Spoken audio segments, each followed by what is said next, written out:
Continuing Demetrius from Plutarch's Lives, translated by John Dryden, revised by Arthur Hugh Clough. But to proceed, Demetrius, being about to return to Athens, signified by letter to the city that he desired immediate admission to the rites of initiation into the mysteries, and wished to go through all the stages of the ceremony from first to last without delay. This was absolutely contrary to the rules, and a thing which had never been allowed before, for the lesser mysteries were celebrated in the month of Anthesterion, and the great solemnity in Boedramion, and none of the novices were finally admitted till they had completed a year after this latter. And you can think of how in Islamic and some other calendars, which may have at one point been what you could call Islamic, how they, their greater and lesser pilgrimages or something else was at a particular time of year. But as far as these sort of initiation mysteries, well, it takes time to learn and develop and all that sort of stuff, right? And honestly, the initiations have more effect if they're not ding, ding, ding, ding, ding, ding, ding, you know. Yet, all this notwithstanding, when, in the public assembly, these letters of Demetrius were produced and read, there was not one single person who had the courage to oppose them, except but the Doros, the torchbearer. But it signified nothing, for Stratocles at once proposed that the month of Menacheion, then current, should by edict be reputed to be the month of Anthesterion, which, being voted and done, and Demetrius thereby admitted to the lesser ceremonies by another vote, they turned the same month of Menacheion into the other month of Boedramion, the celebrated of the greater mysteries ensued, and Demetrius was fully admitted. And for different reasons, this sort of messing with the calendar is still done. A lot of countries that aren't ruled by Islamic law, but they're majority Muslim, have Ramadan, even though the month is more often 30 days. They declare Ramadan usually 29 days, which doesn't make physical sense. 29 days, 12 hours in some, so you're going to have more 30-day months. But in times past, they would pretend that the second month, people would pretend that the second month didn't exist, or they'd switch the sacred and the, the sacred and the rest of the months, or the month of observation or something, they'd switch the dates of these so that they could do something at this time, or consider something, or not do something.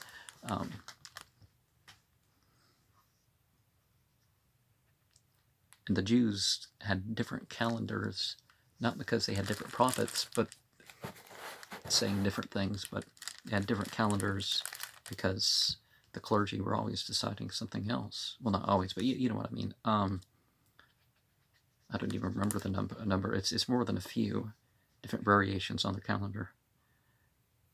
These proceedings gave the comedian Philippides a new occasion to exercise his wit upon Stratocles, whose flattering fear in 1 month hath crowded all the year, and on the vote that Demetrius should lodge in the Parthenon, who turns the temple to a common inn, and makes the Virgin's house a house of sin. Of all the disreputable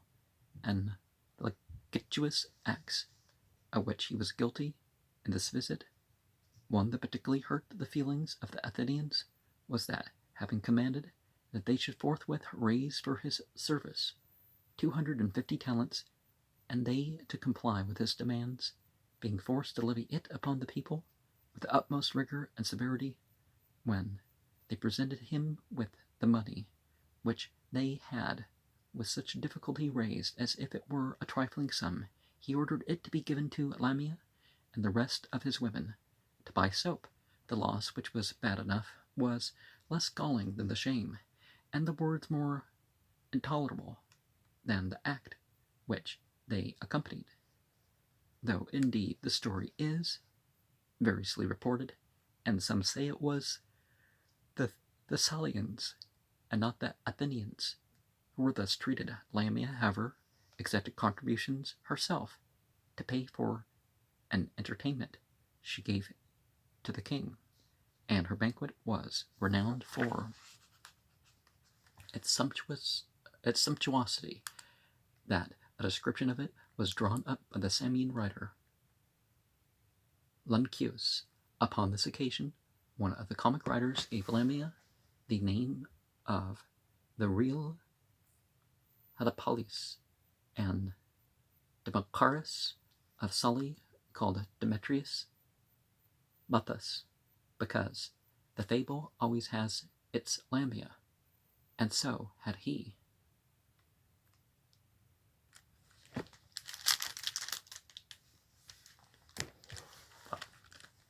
Meaning and purpose. Myth doesn't mean something's not true. A myth means that something has meaning and purpose, and it's usually not some personal, somebody going around, I make up my own myth, and it doesn't quite work that way. And in truth, his passion for this woman and the prosperity in which she lived were such as to draw upon him not only the envy and jealousy of all his wives, but the animosity even of his friends. For example, on Lysimachus's showing to some ambassadors from Demetrius the scars of the wounds which he had received upon his thighs and arms by the paws of the lion, which Alexander had shut him up, after hearing his account of the combat, they smiled and answered that their king also was not without scars, but could show upon his neck the marks of a lamia, no less dangerous beast. It was also matter of wonder that, though he had objected so much to Phila on account of her age, he was yet such a slave to Lamia, who was so long past her prime. One evening at supper, when she played the flute, Demetrius asked Demo, whom the men called Madness, what she thought of her. Demo answered, and thought her an old woman. And when a quantity of sweetmeats were brought in, and the king said again,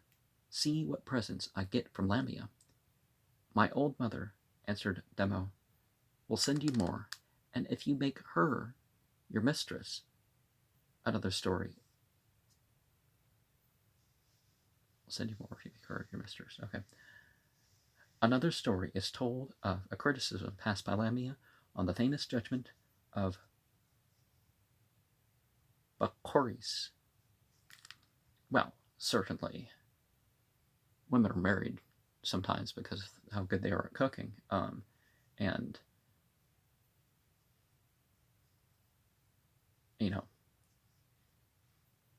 certainly women become people's girlfriends because of the guy's like, well, this woman's good at cooking, so it's not going to just be one time. I'm sticking around for the cooking, right? A young Egyptian had long made suit to Thonis, the courtesan, offering a sum of gold for her favor. And the other way around but it shouldn't be just material things you're getting back and forth. There should be some sort of character. It's not going to last. But before it came to pass, he dreamed one night that he had obtained it, and satisfied with the shadow, felt no more desire for the substance. Thonis, upon this, brought an action for the sum. But Choris, the judge, on hearing the case, ordered the defendant to bring into court the full amount in the vessel which he was to move to and fro in his hand, and the shadow of it was to be adjudged to Thonis. The fairness of this sentence Lamia contested, saying the young man's desire might have been satisfied with the dream, but Thonis's desire for the money could not be relieved by the shadow. This much for Lamia. Sometimes that's what dreams are for. They may be wish fulfillment, but they, provide people with a situation to satisfy them that maybe they wouldn't get elsewhere, sure, but, And now the story passes from the comic to the tragic stage in pursuit of the acts and fortunes of its subjects. A general league of the kings, who were now gathering and combining their forces to attack Antigonus, recalled Demetrius from Greece. He was encouraged by finding his father full of a spirit and resolution for the combat that belied his years. Yet it would seem to be true that if Antigonus could only have borne to make some trifling concessions, and if he had shown any moderation in his passion for empire, he might have maintained for himself till his death, and left to his son behind him the first place among the kings. But he was of a violent and haughty spirit,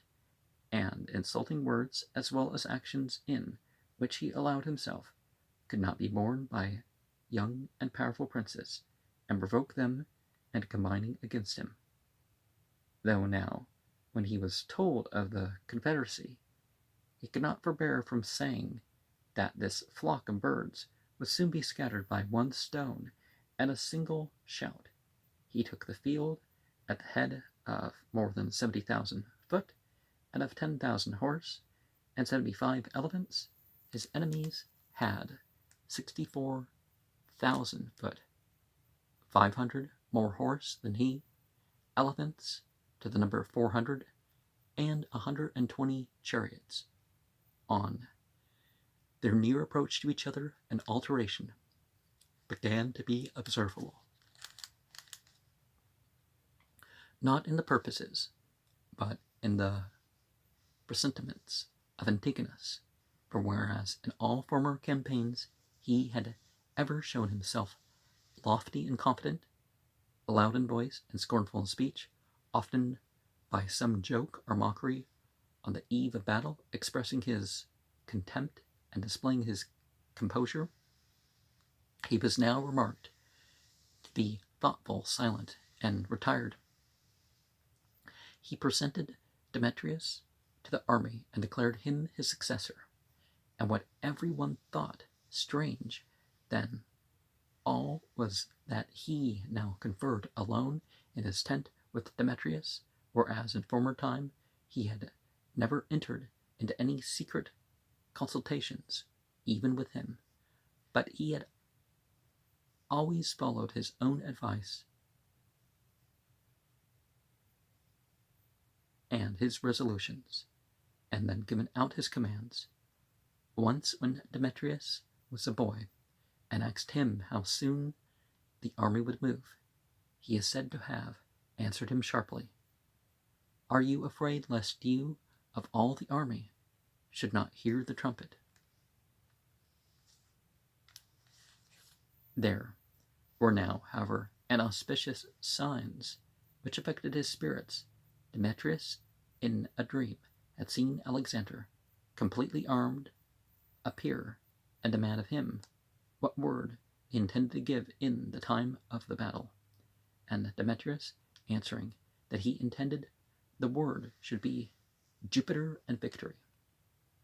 Then said Alexander, "I will go to your adversaries and find my welcome with them, and on the morning of the combat As armies were drawing up, Antigonus, going out of the door of the tent by some accident or some accident or other, stumbled and fell flat upon the ground, hurting himself a good deal, and on recovering his feet, lifting up his hands to heaven, he prayed the entities to grant him either victory or death, without knowledge of defeat. When the armies engaged, Demetrius, who commanded the greatest and best part of the cavalry, made a charge on Antiochus, the son of Seleucus, and gloriously routing the enemy, followed the pursuit in the pride and exultation of success so eagerly and unwisely far that it fatally lost him the day. For when perceiving his error, he would have come in to the assistance of his own infantry, he was not able, the enemy with their elephants having cut off his retreat, and on the other hand, Seleucus, observing the main battle of Antigonus, left naked of their horse, did not charge, but made a show of charging, and keeping them in alarm, and wheeling about, and still threatening an attack, he gave opportunity for those who wished to separate and to come over to him, which a large body of them did, the rest taking to flight, but the old king Antigonus still kept his post, and when a strong body of the enemies drew up to charge him, and one of those about him cried out to him, "Sir, they are coming upon you," he only replied, "What else should they do? But Demetrius will come to my rescue." And in this hope he persisted to the last, looking out on every side for his son's approach, until he was borne down by a whole multitude of darts, and fell. His other followers and friends fled, and Thorax of Larissa remained alone by the body. Now, what is that? That last part reminds me of like something Dr. Seuss.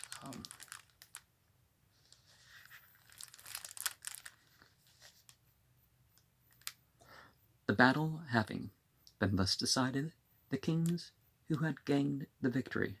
carving up the whole vast empire that had belonged to Demetrius and Antigonus, like a carcass, into so many portions, added these new gangs to their former possessions. As for Demetrius, with 5,000 foot and 4,000 horse, he fled at his utmost speed to Ephesus, where it was the common opinion he would seize the treasures of the temple to relieve his wants. But he, on the contrary, fearing such an attempt on the part of his soldiers, hastened away and sailed for Greece, his chief remaining hopes being placed in the fidelity of the Athenians, with whom he had left part of his navy and of his treasures, and his wife Didamia, and in their attachment he had not the least doubt but he should in his extremity find a safe resource. Accordingly, when upon reaching the Cyclades, he was met by ambassadors from Athens, requesting him not to proceed to the city, as the people had passed a vote to admit no king whatever within their walls, and had conveyed Didamia with honorable attendance to Megara. His anger and surprise overpowered him, and the constancy quite failed him, which he had hitherto shown in a wonderful degree under his reverses, nothing humiliating or mean-spirited having as yet been seen in him under all his misfortunes. But to be thus disappointed in the Athenians, and to find the friendship he had trusted prove upon trial thus empty and unreal, was a great pang to him, and in truth an excessive display of outward honor would seem to be the most uncertain attestation of the real affection of a people for any king or potentate. Such shows lose their whole credit as tokens of affection, which has its virtue in the feelings and the moral choice, when we reflect that they may equally proceed from fear, the same decrees are voted upon the latter motive as upon the former, and therefore judicious men do not look so much to statues, paintings, or divine honors that are paid them. Well, a lot of the honor, man, my stomach, a lot of the honors and dignities, they're not divine, they're human. You know, if you don't accept somebody as your priestly authority, or you don't care what their rank is in some so-called spiritual organization, as to their own actions and conduct, judging hence whether they shall trust these as genuine, or discredit them as a forced homage, as in fact nothing is less unusual than for people, even while offering compliments, to be disgusted with those who accept them greedily or arrogantly, or without respect to the free will of the givers. Demetrius, shamefully used as he thought himself, was in no condition to revenge the affront. He returned a message of gentle expostulation, saying, however, that he expected to have his galleys sent to him, among which was that of 13 banks of oars, and this being accorded him, he sailed to the isthmus, and finding his affairs in a very ill condition, his garrisons expelled, and a general succession going on to the enemy, he left Parchas to attend to Greece, and took his course to Chersonesus, where he ravaged the territories of Lysimachus, and by the booty which he took, maintained and kept together his troops, which are now once more beginning to recover, and to show some considerable front. Nor did any of the other princes care to meddle with him on that side, for Lysimachus had quite as little claim to be loved, and was more to be feared for his power. But not long after, Seleucus sent to treat with Demetrius for a marriage betwixt himself and Stratonique, daughter of Demetrius, by Phila. Seleucus, indeed, had already by Apama the Persian a son named Antiochus, but he was possessed of territories that might well satisfy more than one successor, and he was rather induced to this alliance with Demetrius, because Lysimachus had just married himself to one daughter of King Ptolemy, and a son, Agathocles, to another. Now, one of the things back in the day that we quite don't know in this situation, obviously they're marrying from each other's families, but, like, for example, I don't believe it's right to say, well, I'll let you marry such and such if I get to marry such and such. Marriages should be upon themselves, not, thought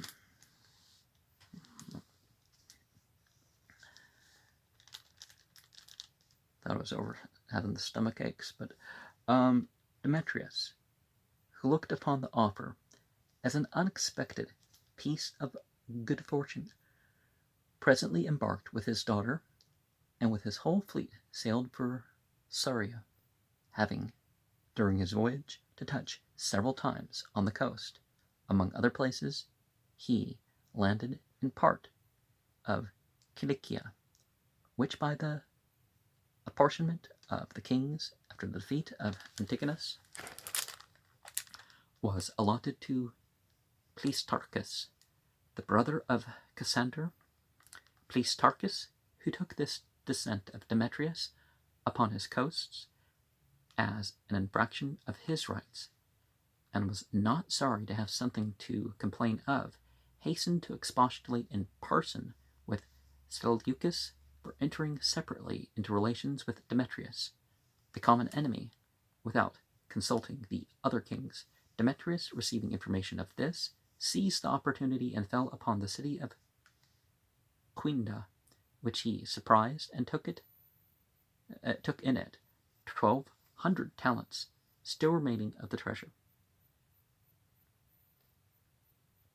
With this prize, he hastened back to his galleys, embarked, and set sail at Rosas, where his wife Phila was now with him. He was met by Seleucus, and their communications with each other at once were put on a frank, unsuspecting, and kingly footing. First, Seleucus gave a banquet to Demetrius in his tent in the camp. Then Demetrius received him in the ship of 13 banks of oars. Meetings for amusements, conferences, and long visits for general intercourse succeeded, all without attendants or arms, until at length Seleucus took his leave, and in great state conducted Stratonic to Antioch. Demetrius, meantime, possessed himself of Cilicia, and sent Phila to her brother Cassander to answer the complaints of Plutarch, and here his wife Didamia came by sea out of Greece to meet him, but not long after contracted an illness, of which she died. After her death, Demetrius, by the mediation of Seleucus, became reconciled to Ptolemy, and an agreement was made that he should marry his daughter Ptolemais. Thus far, all was handsomely done on the part of Seleucus, but shortly after, desiring to have the province of Cilicia from Demetrius for a sum of money, and being refused it, he then angrily demanded of him the cities of Tara and Sidon, which seemed a mere piece of arbitrary dealing, and indeed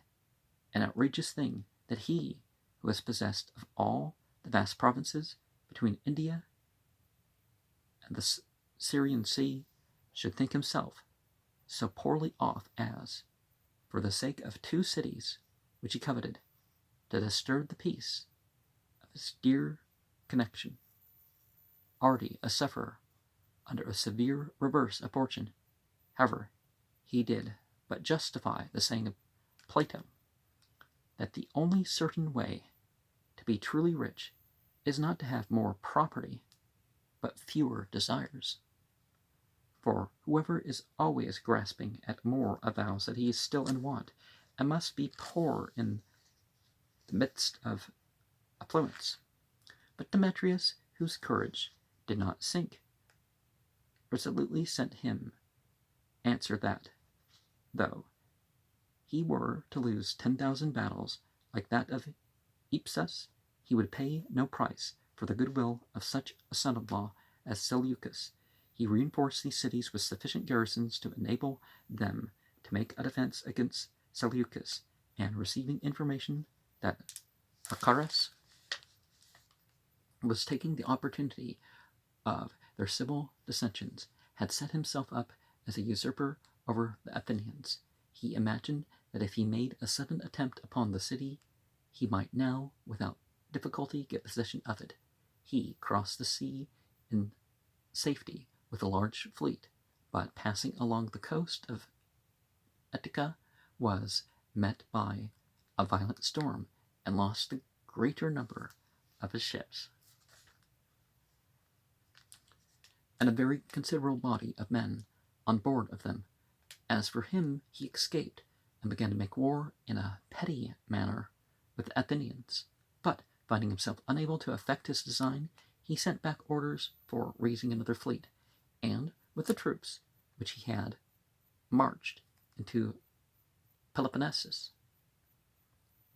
and laid siege to the city of Messina, in attacking which place he was in danger of death, for a missile from an engine struck him in the face, and passed through the cheek into his mouth. He recovered, however, and as soon as he was in a condition to take the field, won over diverse cities which had revolted from him, and made an incursion in Attica, where he took Eleusis and Rhamnus and wasted the country thereabout, and that he might straiten with the Athenians by cutting off all manner of provision, a vessel laden with corn, bound thither, falling into his hands, he ordered the master and the supercargo to be immediately hanged, thereby to strike a terror into others, so that they might not venture to supply the city with provisions, by which means they were reduced to such extremities that a bushel of salt sold for 40 drachmas, and a peck of wheat for 300. But the Lemma had sent to their relief 150 galleys, which came so near as to be seen off Aegina, but this brief hope was soon extinguished by the arrival of 300 ships, which came to reinforce Demetrius from Cyprus, Peloponnesus, and other places, upon which Ptolemy's fleet took to flight, and Larchus the tyrant ran away, leaving the city to its fate. And now the Athenians, who before had made it its capital for any person to propose a treaty or accommodation with Demetrius, immediately opened the nearest gates to send ambassadors to him, not so much out of hopes of obtaining any honorable conditions from his clemency, as out of necessity to avoid death by famine, for among many frightful instances of the distress they were reduced to, it is said that a father and son were sitting in a room together, having abandoned every hope, when a dead mouse fell from the ceiling, and for this prize they leaped up and came to blows. In this famine, it is also related, the philosopher Epicurus saved his own life and the lives of his scholars by a small quantity of beans, which he distributed to them daily by number. In this condition was the city when Demetrius made his entrance and issued a proclamation that all the inhabitants should assemble in the theater, which being done, he drew up his soldiers at the back of the stage, occupied the stage itself with his guards, and presently coming in himself by actors, presages, when the people's consternation had risen to its height, with his first words he put an end to it. Without any harshness of tone or bitterness of words, he reprehended them in a gentle and friendly way, and declared himself reconciled, adding a present of 100,000 bushels of wheat, and appointing as magistrates persons acceptable to the people. So Damoclides, the orator, seeing the people at a loss to express their gratitude by any words or acclamations, and ready for anything that would outdo the verbal encomiums of the public speakers, came forward and moved a decree for delivering Piraeus and Monachia into the hands of King Demetrius. This was passed accordingly, and Demetrius of his own motion added a third garrison, which he placed in the Museum as a precaution against any new resistiveness on the part of the people, which might give him trouble of quitting his other enterprises.